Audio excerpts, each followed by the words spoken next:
All right. Good afternoon, everybody. It's so nice to be here and see everyone here and talking and connecting and for all the tools of healing that we've been sharing with each other. So, like I said, my name is Nathan Peterson, and with you, I'm a fellow traveler on this journey of faith transition. In 2018, my wife Rebecca and I started on our path of transition. We were happily serving in the church, walking our familiar paths, and seeing the familiar sights that drove our travels. And as we started on our path of transition, started with just a few simple questions. And as we tested the ground beneath our feet, we found that the foundation of the path on which we had built our lives wasn't solid. As the foundation crumbled, we began to fall. And the more I tried to research and study and preserve my previous Mormon path, the larger the chasm grew between me and the path I once knew. We found ourselves at the bottom of a cliff, and before us a raging river that we would have to cross to reach the rolling green hills on the opposite bank.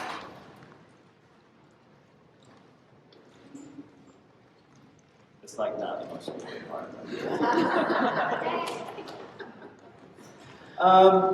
This is something that I do believe that every traveler on a faith journey has to go through. The cliff, the fall, the challenges, the river before you, and then the promise of more peace and happiness on the other side. And so the question that I propose today is, how do we cross? And in this, I was very, very fortunate. When my wife and I reached the river, we found a line strung tight from bank to bank, and we found a few logs, and we tied those logs together, and we made ourselves a little life raft. And it wasn't easy, but we pulled ourselves across. We hit some rocks, and we were beaten up along the way, but the line held tight, and the raft kept us from sinking and being swept away in the current. And so the theme of this conference is Tools for Healing and Growth. And I'm here to reveal to you what I believe is one of the most powerful tools that we have in our toolbox for healing and growing from a faith transition. So everybody just take a moment and just look around the room. You're looking at the most powerful tools in the toolbox. And it's us. All of us. People who get it, people who have felt it, and people who can listen and understand the pain and bitterness of our betrayal. We are the life rafts, and we are the support lines. Each traveler has to pull themselves across the raging river, but we make the difference in whether or not that person is swept away to be battered downstream, or if they make it to the shore to continue a new path with the river crossing safely behind them. So I'm going to share a few excerpts from Anthony Miller's talk, his TEDx talk, where he beautifully and powerfully expresses some of his feelings and experiences in his faith transition. So he starts by framing it before we get the quote to the clips. He says, he talks about his spiritual experiences and what they meant to his identity. And he said, I intertwined and interlayered additional vines and layers of meaning around my heart that my church was true, that I was a child of God who loved me, and I knew my place in the universe. The cumulative layers and vines around my heart had grown into my heart, offering me such a sense of certainty that it prevented me from allowing my metaphorical shelf to collapse. So as Anthony read the Gospel Topics essays, he realized that his spiritual experiences had very different meaning than what he had previously assigned. So, go ahead.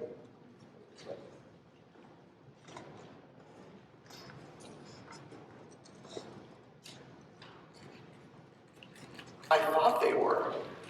This combined recognition shattered my heavy shelf.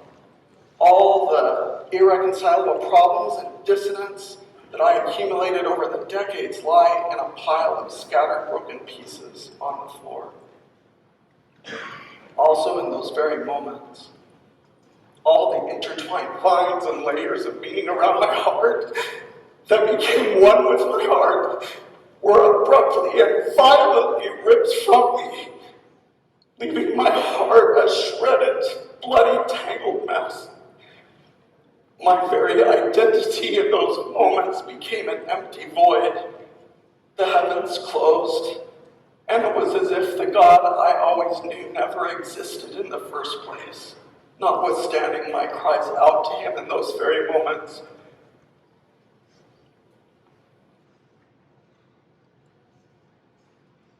So this is the bottom of the cliff, and so many of us have been there. At points like these in our journeys, mustering the strength needed to cross the river can seem like an impossible task. And at this point in his journey, in the depths of his pain and his dark night of the soul, Anthony found a Mormon Spectrum meeting group, and Lindsay, a member of that group, reached out to meet with him. I thought they were. This combined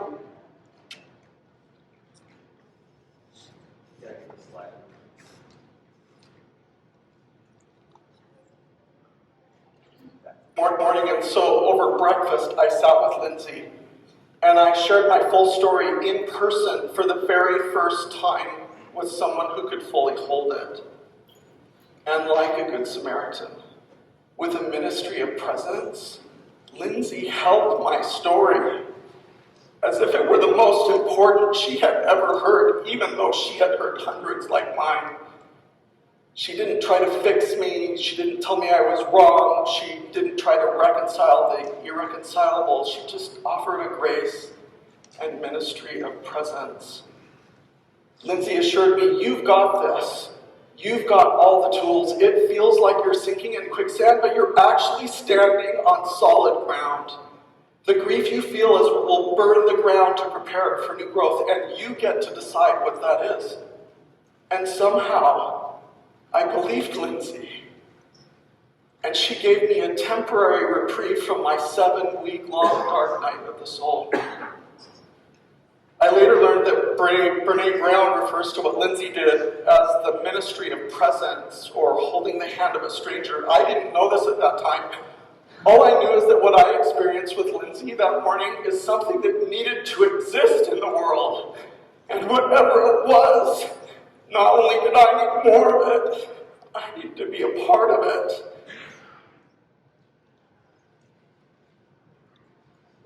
That's exactly why I'm here talking to you, because this needs to exist. All of this and more of it. And I want to be a part of it.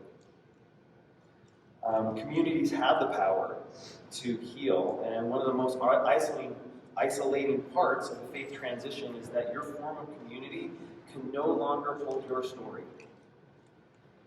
Communities of support need to exist so that people can find people that can fully hold their story. I want us to sit with that idea for a minute. The power of that idea of holding a story is something that really resonates with me, and it's the main reason why I wanted to share this part of Anthony's message. What does it mean to you? What does it mean to have someone that can hold your story? What does it mean to be somebody that can hold the story? This act of kindness can heal hearts.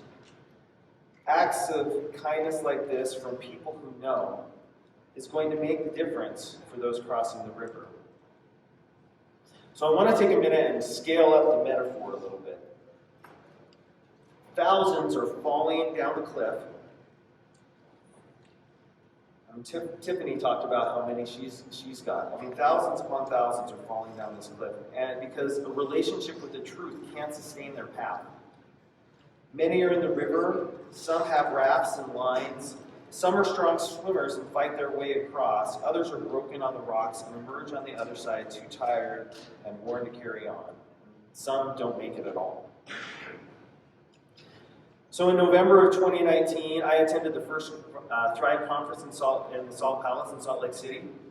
And Clint Martin, in his remarks, outlined the goal of the Thrive organization was to build communities of healing and growth for those that have experienced a change in their faith. Like Anthony, I wanted to be part of building my local community, and so I signed up to lead the Idaho Falls Thrive community. Shortly after, I started getting involved. A little thing called the pandemic hit, and that made things pretty hard. But we found ways to move the community forward, and eventually we were meeting, and we were healing, and we were growing. And there was no instruction manual for what we were doing. We had many challenges to overcome, and through it all, what I did encounter were fellow travelers struggling with the familiar lines of grief and pain on their faces. They were at the bottom of the cliff, and their hearts were torn, and our community had the privilege of holding their stories. Lifting a heart, lending a hand, and giving hope to the suffering in their time of need is so rewarding. And I am grateful for my role in my local community. I have seen hearts healed, and some of them have become my dearest and closest friends. Local communities are powerful tools of healing and growth from a faith transition. Local communities provide the best environment for Thrive to achieve its goals. Conferences like this create awareness around Thrive's mission so that people can take that mission home to their local communities. There are several reasons why local groups are in the best position to support the needs of our fellow travelers. Local communities provide frequent and consistent opportunities to meet. Making personal connections requires time and trust. It can take several encounters for people to find friends with similar interests and the right kind of chemistry. Those types of relationships will provide physical and emotional support networks built on genuine friendship. Local Thrive support groups create the environment for those types of bonds to form. Consistent meetings make this possible. Local communities also have the flexibility to adjust activities to meet the needs of participants. Thrive activities should be inclusive and encourage healing and growth to build community. Sometimes that may look like a conversation at a coffee shop, or a hike, or a night out dancing. Local community is in the best position to receive the feedback and make adjustments to meet local needs. I've been able to see the power of these communities firsthand. As we encounter someone at the bottom of the cliff, the very existence of the community is their first lifeline. They meet the wonderful people that are a part of our group, and they begin to build their life rafts. It is never easy, and at some level there is always a struggle, but as we cross the treacherous waters of changing beliefs and values, of difficult family relationships, and the loss of our sense of belonging, I see person after person finding the strength to navigate those waters. So in my professional life, I'm an engineer, and I like to analyze how systems work and what actions to take to fix systems. And so after some time building our Thrive community and making rafts and safety lines on the bank of the river, I metaphorically climbed one of the hills on the far bank to look down at the system. And what I saw was way too many gaps. There's too many people navigating the waters alone, and there is way too much unnecessary loneliness and isolation among our fellow travelers. We created our little support community with no manual, and as a true engineer, I needed to write the manual. So I talked to Clint and Jenny Martin, and we stood up the local Thrive support committee. So this committee exists to train and support local Thrive community leaders to ensure that local groups are meeting regularly and that the leaders have access to the lessons and tools that we learned as starting up our local groups. So our first task was to create an introductory training course, and I'm pleased to announce that the Introduction to Thrive Leadership course is complete. So this course has 2 training videos outlining how to organize a successful Thrive group and what the responsibilities of a local Thrive leader are. There are also 10 short videos where Thrive leaders answer questions about their leadership responsibilities, what it's meant to them, and share some of their experiences with other potential leaders. And so the training course are being offered on our Thrive Beyond Religion channel, which currently has like 0 subscribers, so we're going to work on that.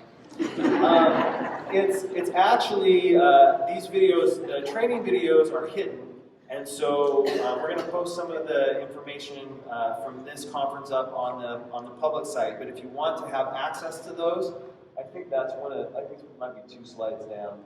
Yeah, it's just that one. All right. So you can go to thrivebeyondreligion.com and apply to be a Thrive leader, and then we'll reach out and give you the training information. Or you can just email thrivebeyondreligion.local@gmail.com, and I can get you the links.